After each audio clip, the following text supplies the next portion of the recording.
This has the potential to be a big circuit breaker for the very thorny and tricky issue of industrial relations reform. You do get the sense from unions and business that there is a real genuine desire to come to agreement and strike a deal when it comes to how to fix workplace relations laws given the coronavirus crisis that we are seeing. The Industrial Relations Minister will be leading this process with a series of working groups up until September, working on a whole series of issues, simplifying awards and enterprise agreements, also looking at the role of casuals in the workforce. It's being likened to the Accord-style process we saw during the Hawke-Keating years, and the Prime Minister not necessarily shying away from that comparison.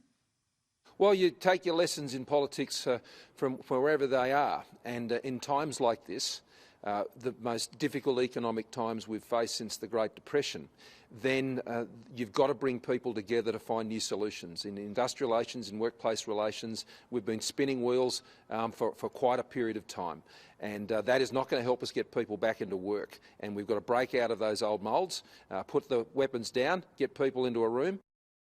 From the union side of things, ACTU Secretary Sally McManus says she has a genuine desire to talk to business and try and strike this deal. Interesting to see the unions are not using this work choices style language that they have used for the last decade or so, leaving that aside, setting aside their weapons, as the Prime Minister called it. Here was Sally McManus earlier.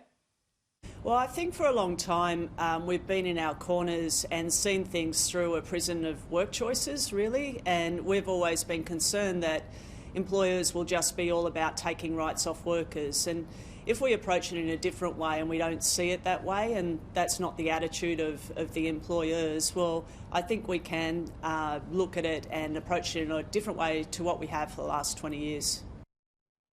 The Prime Minister has set a September deadline for this, so there is 4 months to try and reach agreement when it comes to this. The unions, though, Pete, this morning saying that for September, that may be more of an aspiration for them. They're not going to be wedded to that firm deadline.